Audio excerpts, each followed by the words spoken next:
En arrivant quai des Orfèvres ce matin-là, je me sentais bien dans ma peau. C'était en juin, il y a 6 mois. Il faisait un temps magnifique. Comme souvent, lorsque je le peux, j'étais venu à pied de mon boulevard Richard-Lenoir. Sortant de son cagibi et me saluant familièrement d'un aimable « Bonjour patron », Joseph, le vieil huissier, me remit une enveloppe en tête du cabinet du préfet de police. Le commissaire divisionnaire Maigret est prié de se présenter ce 28 juin à 11 heures précises au cabinet de monsieur le préfet de police.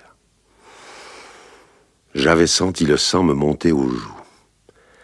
Depuis plus de 30 ans que j'appartenais à la police judiciaire, depuis 10 ans que j'étais à la tête de la brigade criminelle, c'était la première fois que l'on me convoquait de la sorte. Jusqu'à présent, et j'avais vu se succéder une bonne douzaine de préfets dont presque tous avaient souhaité me parler un jour ou l'autre, un simple coup de téléphone avait toujours suffi.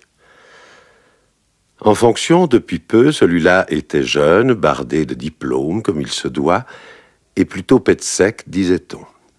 Je ne l'avais encore jamais rencontré. Convoqué pour 11 heures précises, et bien qu'apparemment aucun visiteur ne m'eût précédé, je ne fus reçu qu'à 11h35. Veuillez me pardonner, monsieur Maigret, mais en dépit de votre célébrité, je sais peu de choses vous concernant. Vous êtes entré très jeune dans la police, je suppose. À 22 ans. Et vous en avez aujourd'hui 52.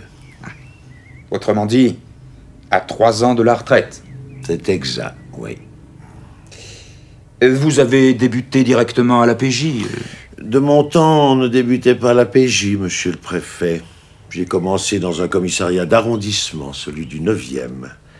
Plus tard, j'ai même fait un stage à la voie publique. En uniforme? Oui, monsieur le préfet, en uniforme. Après quoi, je suis passé pratiquement par tous les services, le métro, les grands magasins, les gares, les mœurs, la brigade des jeux. Il semblerait que cela vous ait laissé d'excellents souvenirs. Oui, certainement. Pourquoi pas? Si je vous dis cela, c'est que vous en parlez beaucoup. Et de préférence avec les journalistes. Puis-je vous demander la raison de cette remarque, monsieur le préfet? Vous êtes non seulement célèbre, monsieur Maigret, mais également très populaire. Les journaux se font régulièrement l'écho de vos méthodes sympathiques, peut-être, mais quelque peu désuètes. Est-ce un reproche? N'oubliez pas que vous êtes un fonctionnaire de haut rang, monsieur Maigret.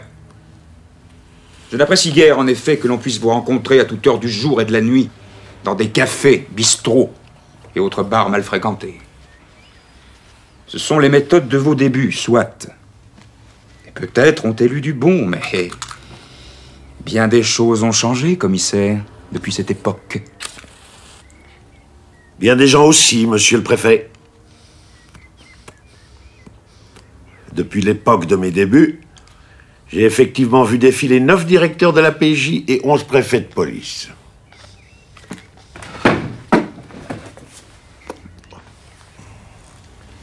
Connaissez-vous mademoiselle Nicole Prieur, monsieur le commissaire principal? Devrais-je la connaître, monsieur le préfet? Je pense que oui. C'est pourtant la première fois que j'entends ce nom. Elle est la nièce de monsieur Jean-Baptiste Prieur, maître des requêtes au Conseil d'État. Elle demeure chez son oncle, boulevard de Courcelles. Puisque vous le dites, je vous crois volontiers, monsieur le préfet. Et moi, je vous demande, monsieur le commissaire principal, de me dire où vous étiez la nuit dernière, à 1h du matin.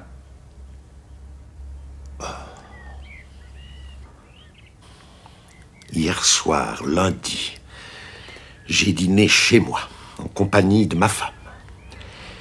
Nous nous sommes couchés à 10h30, après avoir regardé la télévision. Je vous demande où vous étiez à 1h du matin. J'y arrive, monsieur le préfet. Peu avant minuit, le téléphone a sonné. Au bout du fil, une voix très jeune, une jeune fille complètement affolée, et qui s'est mise à me raconter son histoire. Elle se disait fille d'un magistrat de La Rochelle. Elle avait fui le domicile de ses parents.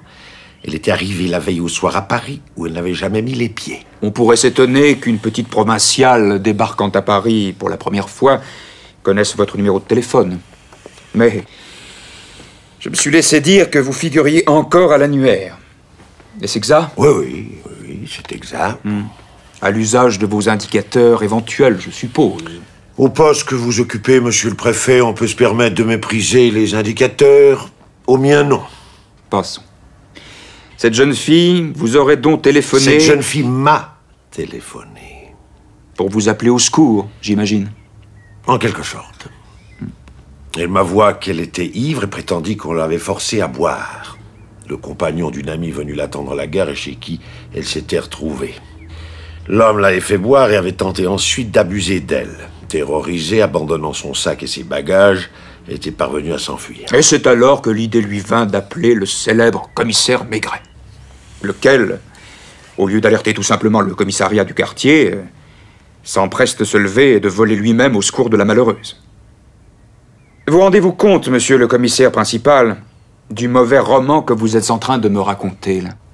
Je vous accorde que l'histoire n'est pas très originale, mais j'en ai connu de plus extravagantes et qui n'en étaient pas moins vraies.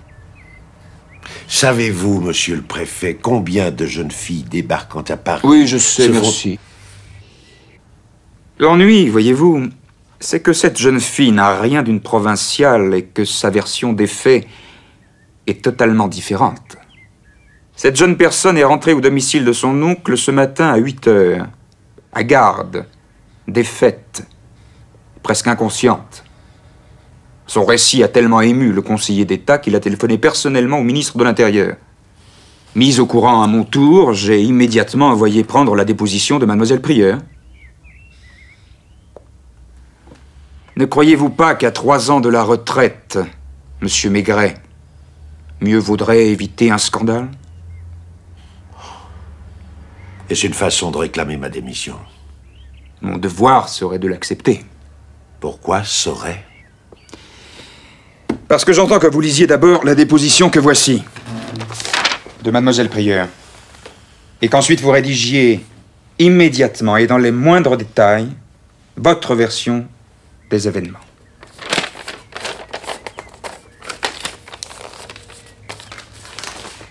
Est-ce tout? Presque. Je vous interdis formellement d'importuner mademoiselle Prieur et d'interroger qui que ce soit à son sujet. Je ne veux aucune rumeur, pas même qu'elle des orfèvres, à propos de cette affaire. Je vous tiendrai pour personnellement responsable du moindre écho qui paraîtrait dans la presse. Vous pouvez disposer. J'attends votre déposition.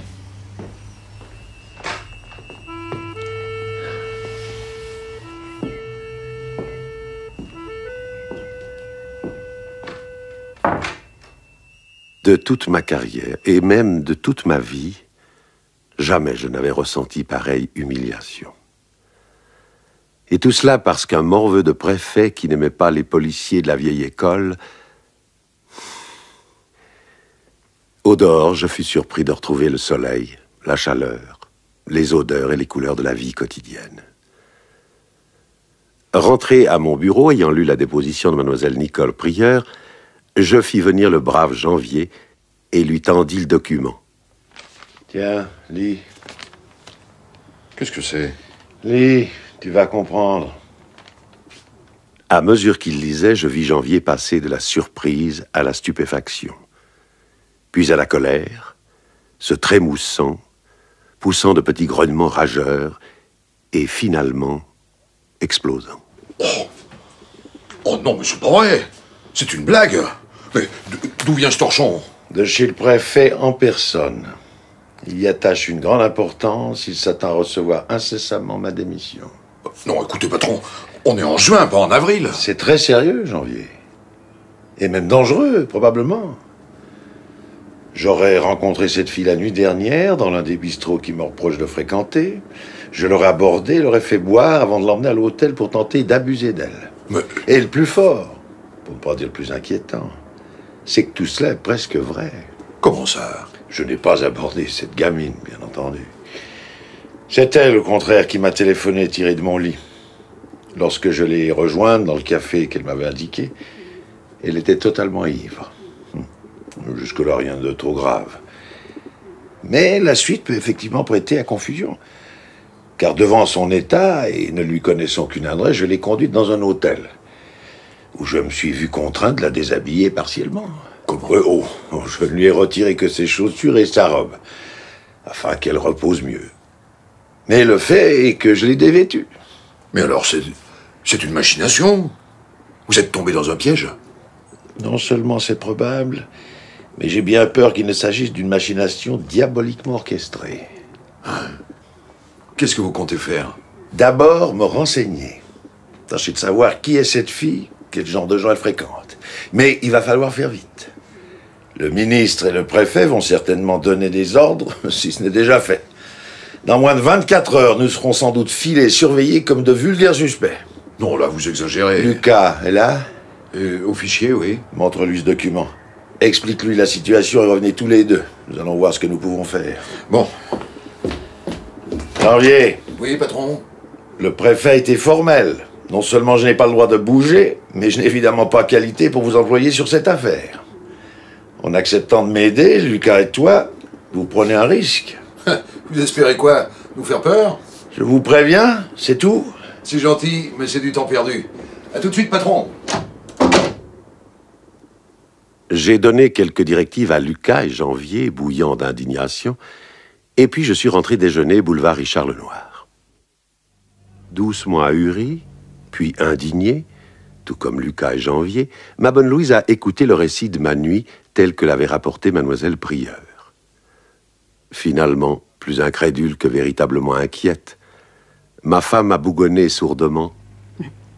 J'espère que tu ne vas pas démissionner. Oh, j'ai proposé de le faire, le préfet a refusé. Oh, provisoirement, bien entendu. Mais pourquoi tu ne t'es pas révolté, défendu? Mais parce que ça aurait été inutile. Certaines apparences sont effectivement contre moi. Qu'est-ce que tu vas faire? Me défendre. Mais s'il le faut, me battre. Tant qu'on ne me fiche pas à la porte, je reste. Tu travaillais sur quoi ces temps-ci? Mais toujours mes pilleurs de bijouterie, ces sacrés casseurs de vitrines. Je crois savoir qui est derrière. J'en suis même pratiquement certain. Mais je peux rien prouver, Palmieri est inattaquable. Palmieri? Manuel Palmieri. Ou un vieux de la vieille et un malin. L'un des rares truands qui soit arrivé à 60 ans sans avoir été jamais condamné. Enfin, du moins par la justice. Comment ça? Depuis 3 ans, Palmieri vit dans un fauteuil, paralysé. Une rafale mitraillette reçue dans son restaurant de Pigalle. Les juges du milieu sont plus expéditifs que les nôtres. Tu représentes un danger pour lui? Oui. Mais cette machination ne lui ressemble pas. C'est pas le genre. Oh, à la rigueur, il serait peut-être capable de me faire abattre. Mais... Mais quoi? Je ne sais pas. Pour l'instant, je vois rien. Le piège paraît tellement habile, tellement bien préparé. On imagine à la fois quelqu'un de très intelligent et... en même temps...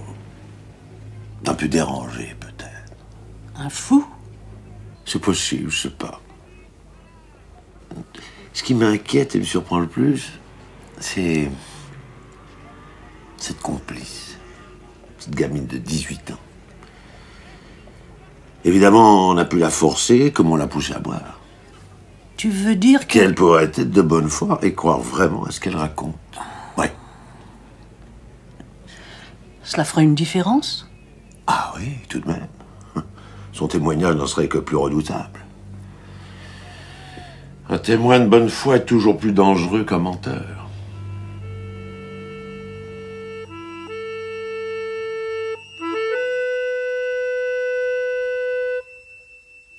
Le même jour, en fin d'après-midi, Lucas et Janvier me rapportaient une importante moisson de renseignements, tous concernant la jeune Nicole Prieur. On a eu de la chance, patron, tous les deux. Moi de connaître un gardien de la Sorbonne, et Janvier d'avoir trouvé le propriétaire d'un club fréquenté par cette petite garce. Doucement, Lucas, doucement. N'oublie pas qu'on l'avait fait boire. Sa déposition est un tissu de mensonge. Et quand elle l'a faite, elle était plus ivre. D'ailleurs, quand on prétend avoir été violée... Ah non, attention. Elle ne prétend pas que je l'ai violée, mais que j'ai tenté d'abuser d'elle. C'est déjà suffisamment grave, inutile d'en rajouter. Oui, ben moi je suis de l'avis de Lucas. C'est tout de même une belle garce. Et ce que j'ai appris d'elle... calmez-vous un peu, tous les deux. C'est pas parce que je suis en cause qu'il faut travailler différemment et vous laisser emporter. Pour une raison X, quelqu'un a décidé d'avoir ma peau. Bon, quelqu'un que je dérange, probablement. Alors procédons par ordre et oublions qu'il s'agit de moi. Alors, lequel de vous deux a recueilli les premiers renseignements? Moi, à la Sorbonne. Elle y est inscrite depuis peu, elle a passé son bac l'année dernière. Quel genre de fille? La classique fille à papa, genre 16e. L'argent plein les poches, plus occupée à s'amuser qu'à s'instruire. Et son oncle, notre maître des requêtes? Ah, alors là, c'est moi. J'ai des tuyaux par un ami qui est avocat et qui le connaît. Un juriste de premier ordre, parmi les meilleurs, qui dit. Sa femme a été tuée dans un accident de voiture, en même temps que les parents de la gosse. Alors il l'a recueillie et vit seul avec elle, mais il a guère le temps de s'en occuper. Un bourreau de travail, paraît-il. Plutôt sympathique et d'une moralité irréprochable. Quoi d'autre? La gosse fréquente une bande d'agités du 16e arrondissement, bien connue du commissariat de l'Étoile. Des fils et filles d'industriels, d'ambassadeurs et j'en passe. Ça roule en Porsche, en Ferrari décapotable et ça s'éclate pratiquement toutes les nuits au club des 100 clés. Oh, qu'est-ce que c'est? C'est une boîte où n'entre pas qui veut. Mais c'est là où j'ai eu de la chance. J'ai eu l'idée d'aller voir Barnacle, de perpétuer l'enrhumé, vous savez, au commissariat de l'Étoile. Ben non seulement il connaît bien le patron des 100 clés, mais celui-ci a des égards pour lui. Pas vraiment un indicateur, mais enfin, avec ces gosses de riches qui font pas mal de tapage, il a intérêt à se ménager la police. Et alors? Eh bien, il m'a montré la liste complète des membres du club. Et il m'a parlé de la petite prieure. Alors, d'après lui, pas méchante, mais passablement exaltée. Follement amoureuse d'un dentiste qui paraît se ficher d'elle comme de l'an 40, même s'il lui a servi de parrain. De parrain? Oui, il en faut 2 pour entrer au club, c'est obligatoire. La petite prieure a été parrainée par le dentiste en question, un certain Mélan, et par une amie à elle, dont le nom va certainement vous dire quelque chose. Martine Bouet. Bouet? Ouais. L'amie de Nicole Prieur à qui celle-ci prétend avoir téléphoné à 1h du matin, alors qu'en réalité, elle vous appelait vous. Tu l'as vue? Ben non, j'ai pas pu la joindre. Et j'y retourne ce soir. Mais c'est pas tout. François Mélan, le dentiste dont la gosse est amoureuse, il a son cabinet et ses appartements dans un petit hôtel particulier dont l'adresse va aussi vous dire quelque chose. 32 bis, rue des Acacias. Rue des Acacias. Non seulement la rue de Palmieri, mais très exactement la maison d'en face. Ouais, je dis que ça peut pas être une coïncidence. Il doit y avoir un lien entre Palmieri et ce dentiste. Attention, attention, pas si vite. N'oublie pas que depuis 3 mois, nous surveillons Palmieri et sa maîtresse 24 heures sur 24. Et que son téléphone est sur table d'écoute. La petite poule de Palmieri s'est jamais rendue chez le dentiste, d'accord? Mais pour le téléphone, vous savez très bien que nous sommes marrons. Quand elle fait ses courses, elle peut téléphoner n'importe quelle cabine, elle s'en prive pas. Un jour que je la suivais, elle s'est même payée ouvertement ma tête en téléphonant près d'une demi-heure. Oui, je sais. En tout cas, tu as raison sur un point, cela mérite examen. Vous avez fait du bon travail, les enfants. Je vous remercie.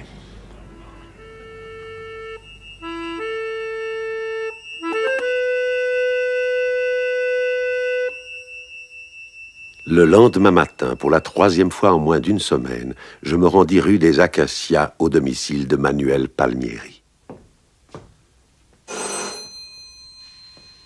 Coincé dans son fauteuil de paralytique, le truand vivait là depuis 3 ans en compagnie de sa très jeune maîtresse. L'était-elle toujours? Je l'ignore. Mais elle le soignait, s'occupait de ses affaires et de sa maison. 5 ans plus tôt, elle en avait à peine 18, il l'avait retirée du trottoir. Elle paraissait l'aimer au moins autant qu'elle me détestait. Oh non, encore vous, mais c'est pas vrai. Alors de me faire suivre jour et nuit par vos guignols, ça vous suffit pas. Faut encore que vous veniez nous Ceci, Aline, faut lui la paix. Entrez, monsieur le commissaire. Merci. Bonjour, Manuel. Votre 3e visite en une semaine, monsieur le commissaire. Ça commence quand même à faire beaucoup. Sans compter que la petite peut toujours pas faire un pas sans avoir l'un de vos sbires sur les talons. L'un d'eux lui aurait-il manqué de respect? Oh, écoutez, non, soyons sérieux. Vous êtes plus malin que moi, c'est entendu. Oh non, Manuel, certainement pas. Si j'étais plus malin que vous il y a longtemps que vous seriez derrière des barreaux, vous le savez très bien. Croyez pas que vous exagérez.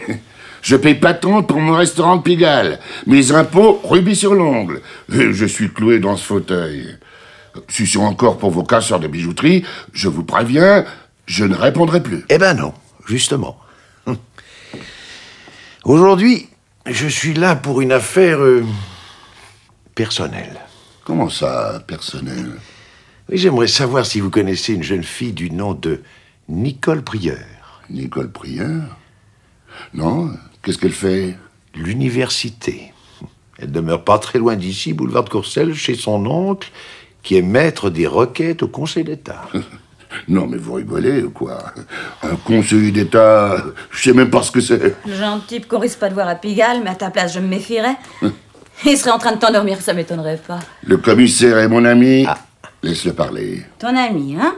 Quand tu t'auras foutu en taux. Ça suffit, l'affaire. Ah, bon, moi ce que j'en dis, hein. Bon, alors, M. Maigret, votre conseiller machin, là, de quoi s'agit-il? D'une machination. Quelqu'un a décidé de se débarrasser de moi. Non pas physiquement, mais en visant ma démission ou ma mise à la retraite. Quoi? Vous voulez que je vous dise? Eh ben moi, je voudrais bien qu'il réussisse, votre quelqu'un. Ça me ferait doucement rigoler. La ferme, je t'ai dit. Continuez, M. Maigret. Un coup classique, mais qui marche encore. On m'a fourré une fille dans les jambes. Ne me dites pas que vous l'avez consommée. Non, mais le résultat est le même. La machination est suffisamment astucieuse pour qu'on puisse le croire. Oh là, doucement, hein. Vous me soupçonnez quand même pas, moi, d'avoir monté une pareille combine. Ah non, pas du tout. Mais pourquoi vous venez me raconter ça, alors? François Mélan, est-ce que ce nom vous dit quelque chose? Mais non, rien du tout. Votre voisin, pourtant. Le dentiste d'en face, l'hôtel particulier. De votre fenêtre, vous devez voir sa plaque. Ah ben oui, peut-être. Mais pour la lire, faudrait des jumelles. Je sais que c'est un dentiste parce que la petite y est allée, mais je savais pas son nom. Ah, vous vous êtes fait soigner chez lui, mademoiselle? Ouais. Ouf, ça fait déjà pas mal de temps. Je n'y suis d'ailleurs allée que 2 fois. Juste pour un plombage. Quel genre d'homme est-ce? Pourquoi vous me demandez ça? Répondez. Un vrai poil de carotte. Les cheveux tellement rouges qu'on dirait que les yeux aussi. Un type glacial et pas causant, tout juste il m'a pas rembarré. Il a pas l'air de courir après le client. Hein. Il en reçoit beaucoup? Bon, c'est-à-dire... Non, pas tellement. Il est marié? J'en sais rien. Mais ça m'étonnerait, c'est plutôt le genre vieux garçon. Il a une bonne, une espagnole que je rencontre au marché, et puis une assistante, moche comme un pou. Un vrai remède contre l'amour. Prévenez-moi si je me trompe, mais j'ai comme qui dirait l'impression qu'en sortant d'ici, vous allez brusquement avoir une rage de dents. En sortant de chez Palmieri, je faillis faire d'abord un tour, afin de ne pas lui donner raison. Mais après tout, peu m'importait. Je traversai la rue et sonnai chez le dentiste. À sa laideur véritablement pathétique, je sus que la femme qui m'ouvrait était l'assistante. Monsieur, vous désirez? Voir le docteur, je souffre d'une dent. Vous avez pris rendez-vous? Non, ça m'a pris cette nuit. Vous habitez le quartier? Non. Je passais par là, j'ai vu la plaque et... Comme je souffre toujours... Entrez. Merci.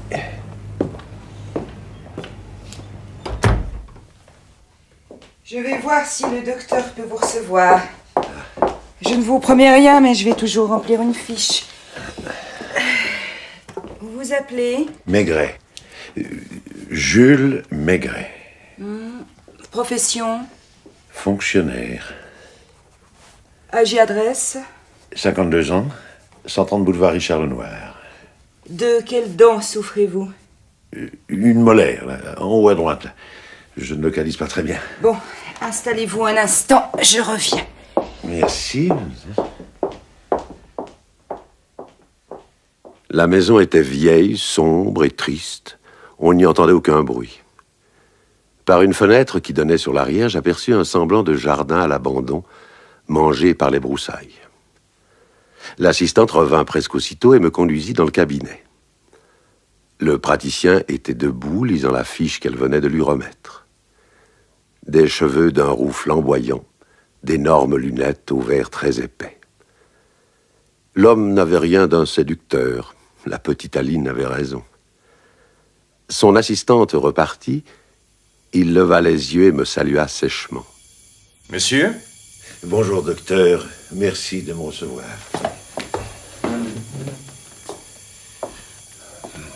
Installez-vous. Merci.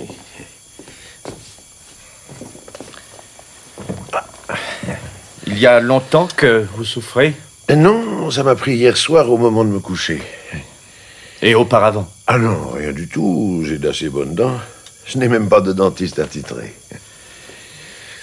Ouvrez grand la bouche. Un peu plus. Bien. Vous sentez quelque chose? Et là? Je vous fais mal? Non, pas vraiment. Un peu désagréable. Ouvrez. Et avec ça? Embrassez-vous la bouche.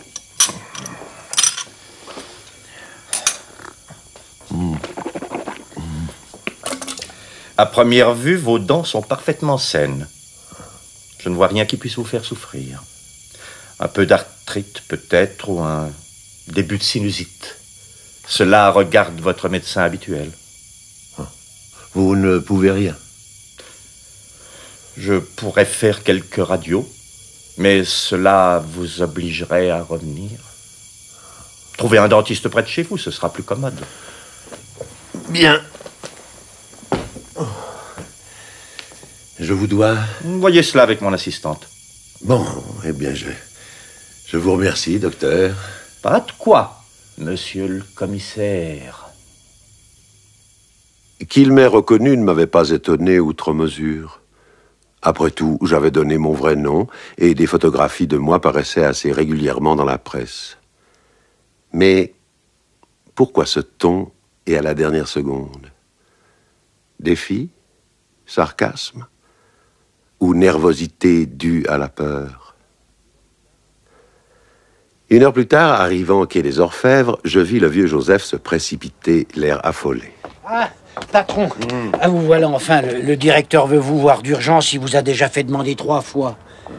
Merci, Joseph. J'y vais. Visiblement embarrassé, pour ne pas dire empoisonné, ou même davantage, le directeur me reçut fraîchement. C'était un homme affable, pourtant, et nous nous connaissions depuis des années, mais... Ah, de tous les mauvais moments de cette malheureuse affaire, ce fut certainement le plus mauvais. Je vous ai fait demander 3 fois ce matin, Maigret. Ah, je viens d'arriver, monsieur le directeur. À 11h30. J'avais affaire au dehors. Par ailleurs, je suis allé chez le dentiste. Votre dentiste habituel, je suppose. Non, pardonnez-moi, monsieur le directeur, mais c'est la seconde fois en 24 heures que je me vois soumis à un interrogatoire. J'ignorais que nous ayons à fournir les noms et adresses de nos dentistes, médecins et peut-être aussi de nos tailleurs, pourquoi pas? Maigret, je vous en prie. Comprenez-moi. Tout cela m'est extrêmement pénible, autant qu'à vous. Et je ne fais qu'obéir à des ordres venus de très haut. Que répondriez-vous si je vous réclamais votre emploi du temps, heure par heure, depuis hier après-midi? Je vous donnerai ma démission. Non, soyez raisonnable. Ne me compliquez pas la tâche. Hier, vous avez été convoqué chez le préfet de police. Ah, ouais. Il vous a parlé d'une affaire dont je n'ai eu connaissance que ce matin. Et encore, je n'en connais que les grandes lignes. Il vous a formellement interdit toute démarche à ce sujet. Et même d'en parler à qui que ce soit. Fût-ce à vos inspecteurs. Exact? Oui, c'est exact. En dépit de cette interdiction, dès hier après-midi, vous avez informé Lucas et Janvier. Le premier s'est rendu à la Sorbonne, en quête de renseignements concernant une certaine personne. Le second au commissariat de l'Étoile, puis en compagnie de son collègue Barnacle, dans un club privé dont il a interrogé longuement le directeur. Excellent travail de ce que les journaux appellent les polices parallèles, si je ne m'abuse. Quant à vous, et ce matin, vous n'êtes pas allé voir votre, mais un dentiste, lequel pourrait avoir un rapport avec l'affaire dont il s'agit. Dois-je vous présenter mes aveux par écrit? Maigret, je vous en prie. Tout cela m'est aussi pénible qu'à vous, je vous le répète. Mais les faits sont indéniables. Non seulement vous avez contrevenu aux ordres formels qui vous avaient été donnés, mais vous avez employé 3 inspecteurs à des fins personnelles. Je ne pense pas que des sanctions seront prises à leur égard. Je veux croire qu'ils ignoraient les ordres du préfet.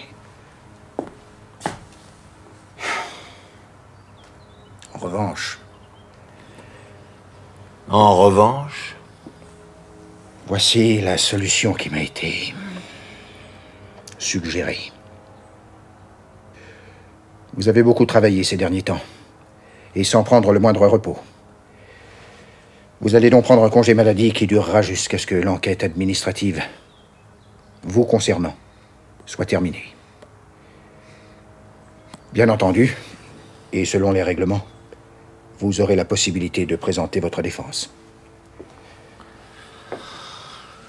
Est-ce tout, monsieur le directeur? C'est tout, Maigret. Votre congé commence dès à présent. Ouais.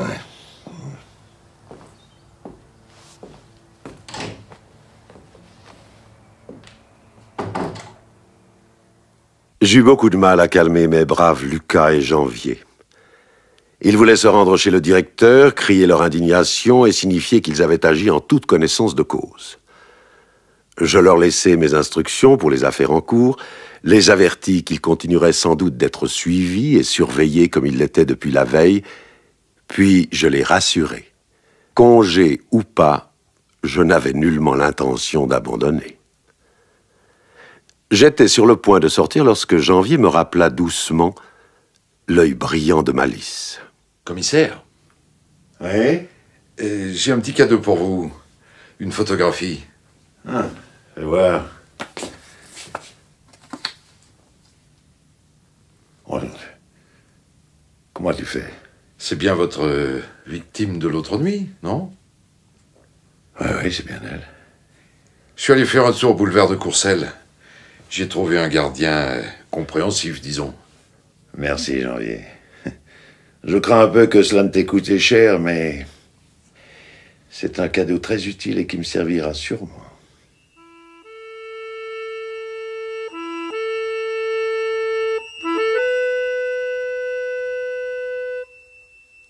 Rentré chez moi, je mis ma femme au courant. Puis j'appelai notre ami Pardon. Informé à son tour, farouchement et comiquement indigné, lui aussi, il proposa de se renseigner sur le docteur Mélan. Lié d'amitié avec plusieurs confrères stomatologistes, il me promit de s'en occuper le jour même. La photographie de ma soi-disant victime en poche, je ressortis et descendis dans le métro, constatant immédiatement et sans surprise que j'étais suivi par un jeune homme, pour ne pas dire un gamin, au demeurant assez sympathique. Monté en même temps que moi dans le wagon voisin du mien, mon jeune collègue commit l'erreur de s'y asseoir.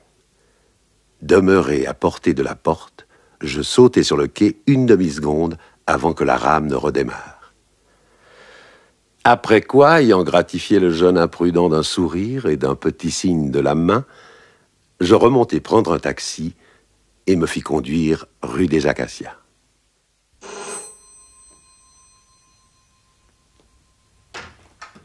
Oh non, mais c'est une blague. Oh, apportez votre pyjama, votre brosse à dents, ce sera plus simple. Manuel se repose, vous ne pouvez pas le voir. C'est à vous que je désire parler. J'ai rien à vous dire. Attendez. Pour l'instant et jusqu'à nouvel ordre, je n'appartiens plus à la police. On m'a mis en congé. Sans blague. Je suis ici à titre personnel. Je pense que vous pouvez m'aider. Vous n'y êtes pas obligé, bien sûr. Mais si vous refusez de me répondre, d'autres policiers viendront vous interroger. Comment ça? On m'attaque, je me défends. S'il le faut, je vous ferai citer officiellement. C'est bon, entrez, mais doucement. Oui, oui. Manuel dort vraiment. Venez par là.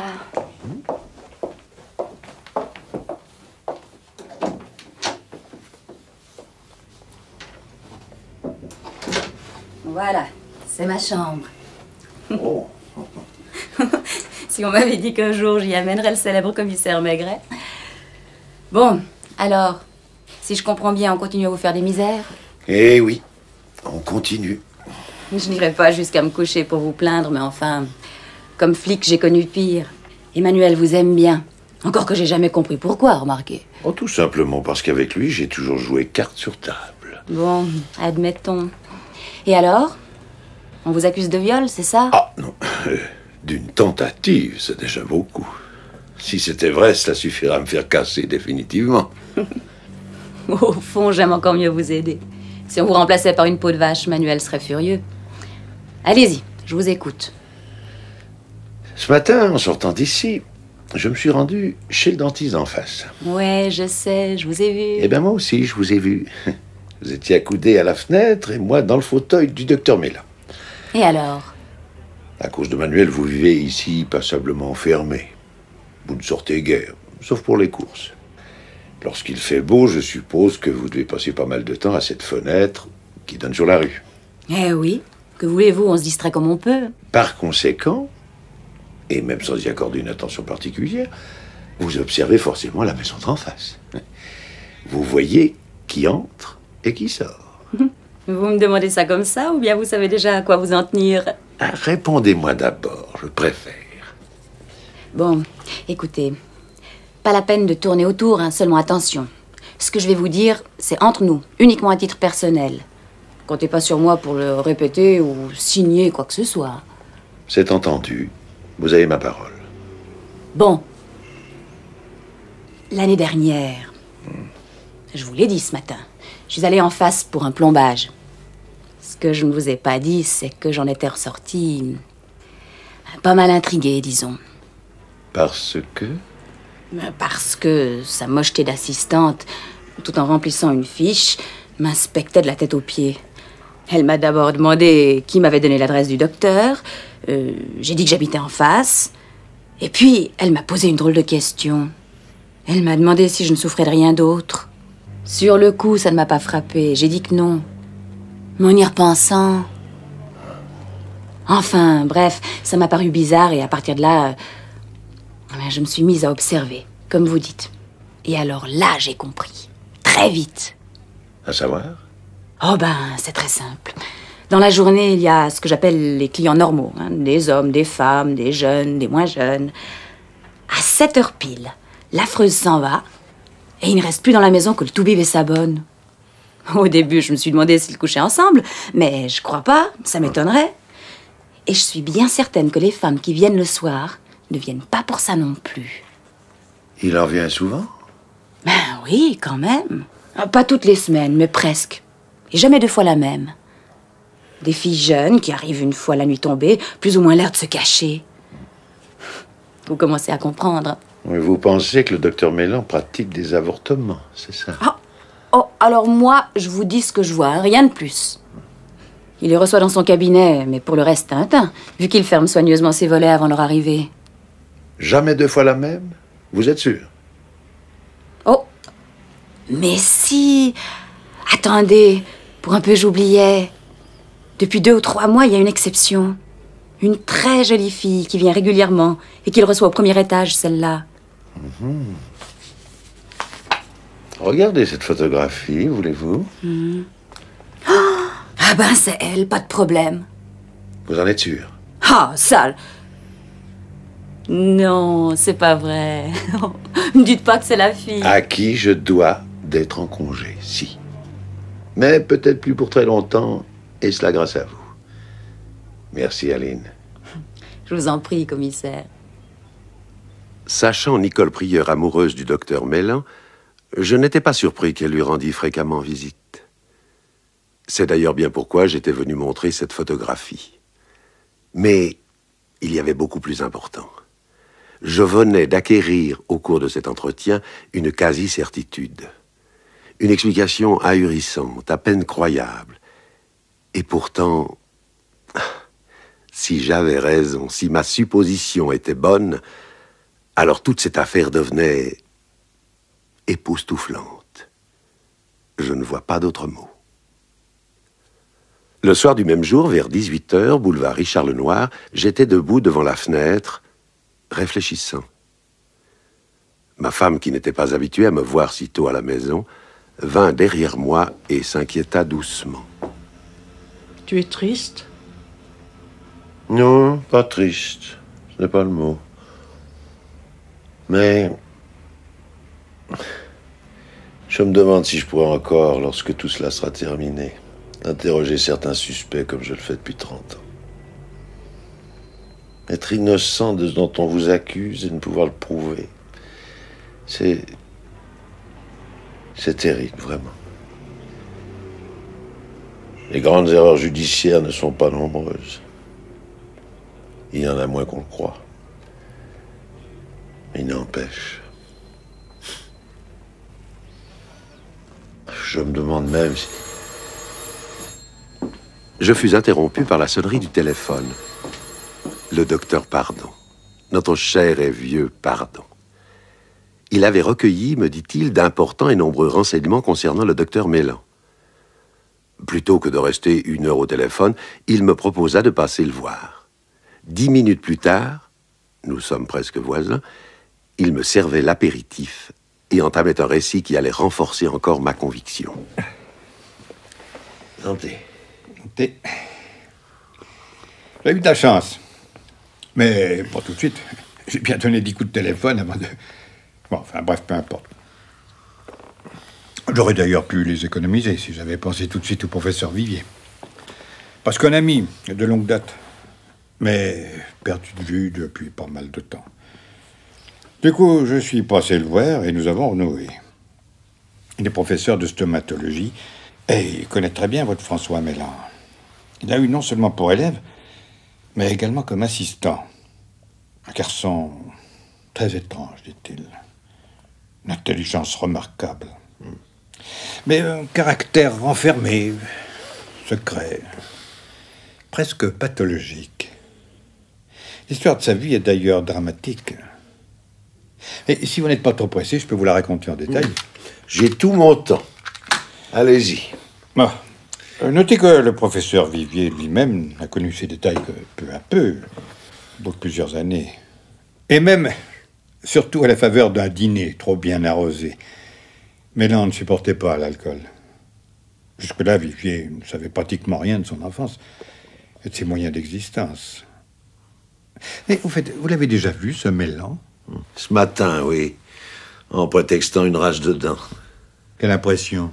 Dans l'ensemble, une impression de malaise. Mais ce qui m'a frappé d'abord, ce sont ses cheveux. Il les a tellement rouges que...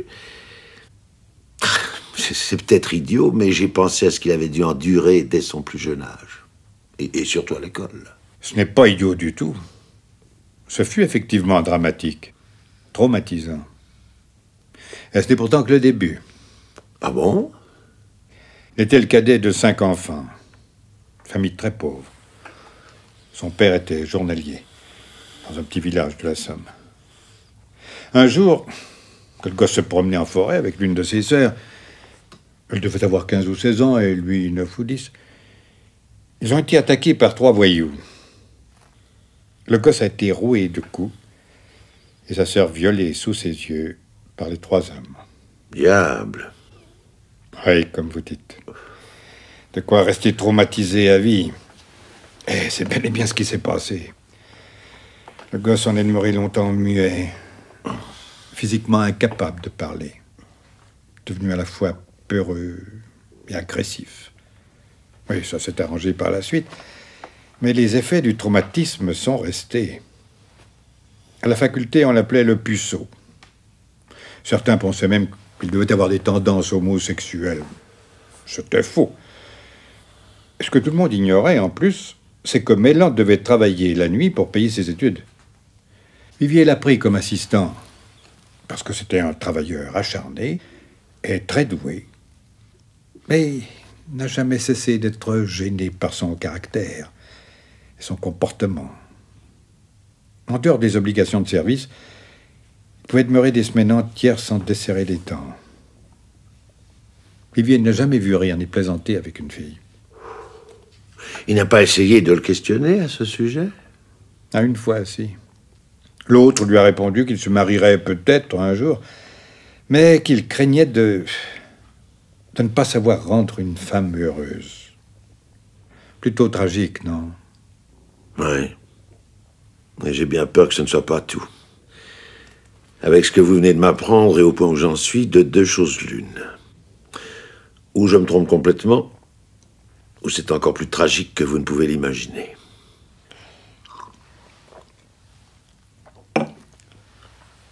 Autre chose? Sur Mélan, non. Mais sur Lucienne Motte, son assistante. Une fille remarquable par sa laideur, paraît-il. Oui, je sais, je l'ai vue aussi. Elle est vraiment si laide que ça. Encore pire. Que savez-vous d'elle? Vivier la connaît assez bien, elle aussi. Car il est longtemps resté en contact avec Mélan. Il dit que, sous sa laideur, c'est la fille la plus douce et la plus dévouée que l'on puisse rencontrer. Elle a pour son patron un véritable culte. Bien trop laide pour être sa maîtresse, en admettant que Mélan ait des maîtresses. Mais Vivier dit qu'elle le couvre, le protège, et se ferait hacher pour lui. Mais prévenez-moi si je me trompe, mais j'ai l'impression que tout cela vous ouvre des horizons. Les révélations de Pardon faisaient mieux que confirmer ce que je soupçonnais déjà.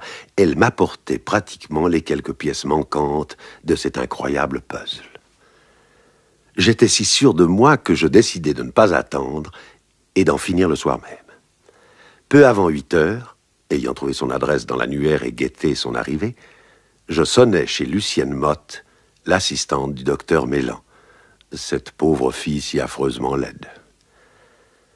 À peine sa porte ouverte, je la vis blêmir et presque défaillir, l'air de comprendre déjà ce que signifiait ma visite. Elle me fit entrer, m'offrit un siège et même, avec un pâle sourire, me proposa un apéritif. Déclinant l'offre, je résumai rapidement et pour la forme, la machination montée contre moi. Inutile d'entrer dans le détail, elle savait pratiquement tout. Tout, sauf une chose pourtant. Elle ne pouvait savoir que le point de départ de cette incroyable histoire était une méprise. Une monumentale et totale méprise quant à l'interprétation de mes faits et gestes. J'en eus la confirmation presque d'entrée lorsque je lui confiai que 2 jours plus tôt, j'ignorais encore l'existence du docteur Mélan. Comment 2 jours? Mais c'est impossible, il y a des semaines que vous le surveillez. Non, mademoiselle. Pas un instant. Je vous répète qu'il y a 2 jours, j'ignorais jusqu'à son nom. Mais je vous ai vu. Je vous ai vu, vous et plusieurs de vos hommes. Ils rendent fréquemment visite et surveillaient effectivement un dénommé Palmieri. Un mauvais sujet que je soupçonne et qui demeure rue des Acacias, juste en face du cabinet. Au 3e étage? Exactement. Ça, alors, c'est inouï. Le docteur vous voyait de sa place en opérant. Debout derrière cette fenêtre, on aurait juré... Mais ce matin, alors, pourquoi êtes-vous venu? Parce qu'en moins de 48 heures, j'ai appris beaucoup de choses, mademoiselle. Des choses que peut-être vous ne savez pas, puisque vous quittez votre service à 7 heures le soir, mais que pour le moins vous devez soupçonner. Je ne sais rien. J'ignore de quoi vous parlez. Vous aimez beaucoup votre patron, n'est-ce pas? C'est un pauvre homme, hein, malheureux. Dès son enfance, il a été... Traumatisé, je sais. Et même le mot est faible. Je comprends que vous tentiez de le défendre. Mais malheureusement... Connaissez-vous le professeur Vivier, mademoiselle? Oui, très bien. C'est un homme de cœur, très généreux. Il a beaucoup fait pour mon patron. Je sais cela aussi. Et je vais même vous répéter ce qu'il a dit aujourd'hui en apprenant que le docteur Mélan a été gravement soupçonné. Le professeur Vivier a déclaré que, quoi qu'ait pu faire Mélan, et même s'il s'agissait d'actes criminels, il irait témoigner pour lui. À ses yeux, votre patron est un irresponsable. Il a dit cela, vraiment? Vraiment. Maintenant, mademoiselle, j'ai besoin de savoir tout. Je dis bien tout ce que vous savez vous-même. La pauvre fille était à la torture, littéralement malade à l'idée de témoigner contre son patron. Elle ne savait pas tout, d'ailleurs. Il s'en fallait même de beaucoup. Mais elle avait deviné en partie, principalement à l'occasion d'une découverte fortuite. Un jour, il y a de cela plusieurs années, j'ai trouvé dans un de ces tiroirs une sonde et d'autres instruments. Dont un dentiste n'a que faire, disons. Oui, c'est cela. Ensuite, j'ai interrogé Carola à la bonne. Elle ne sait rien, vraiment. Elle couche sous les combles et le docteur la renvoie toujours le soir lorsqu'il reçoit, mais... je crois qu'elle a peur et qu'elle préfère ne pas savoir. Ne pas savoir que le docteur Mélan, et depuis fort longtemps, pratique des avortements, c'est ça? Je le suppose, mais vous ne me ferez pas témoigner contre lui. Je n'ai jamais rien vu, d'ailleurs. Je ne sais rien. Et moi non plus, je ne veux pas savoir. L'idée ne vous est jamais venue qu'il pourrait y avoir beaucoup plus grave? Comment ça, plus grave? Réfléchissez, mademoiselle. Comment expliquer l'affolement du docteur Mélan et cette invraisemblable machination montée contre moi s'il s'agissait simplement... Au fait, connaissez-vous mademoiselle Prieur? C'est une petite hystérique qui s'est jetée à sa tête. Je suis d'ailleurs persuadée que la première fois elle est venue pour ce que vous dites, précisément. Pensez-vous qu'elle soit sa maîtresse? Certainement pas. Je suis d'ailleurs persuadée... Que le docteur Mélan n'a jamais eu de maîtresse, c'est ça? Oui. Ce n'est pas tout à fait exact, pourtant. Mais ça prouve en tout cas que vous ignorez effectivement le plus grave. C'est-à-dire? Je pense à une pratique heureusement très rare, mais qui a déjà eu des exemples, cependant. N'avez-vous jamais entendu parler de dentistes opérant sous anesthésie et qui, lorsqu'une patiente leur paraissait désirable... Non, non, c'est impossible. Je ne vous crois pas. Pourtant... Pourtant... c'est horrible. Vous me poussez à le trahir. Il a toujours été seul. Il n'a que moi. C'est un malheureux. J'en suis persuadé, mademoiselle. Et je vous répète qu'il sera certainement jugé irresponsable. Mais... vous comprenez bien, cependant, qu'on ne peut le laisser continuer. Oui, bien sûr. Je comprends. Le docteur Mélan fut arrêté le lendemain matin, sa maison perquisitionnée, son jardin retourné. On y retrouva les restes de 3 femmes. La première enterrée il y a plus de 5 ans, la dernière il y a quelques mois seulement.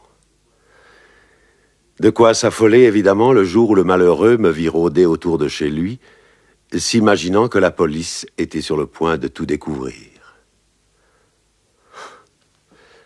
Le même jour, en fin d'après-midi, le directeur de la PJ me recevait dans son bureau. Tête basse, bredouillant et rouge de confusion, il m'annonça qu'il avait prévenu le préfet, lequel avait téléphoné au ministre, qui à son tour avait informé M. Jean-Baptiste Prieur. Ces beaux messieurs étaient confus, cela va sans dire, mais bien trop accaparés pour s'excuser personnellement. 4 mois plus tard, comme par hasard, j'étais fait commandeur de la Légion d'honneur.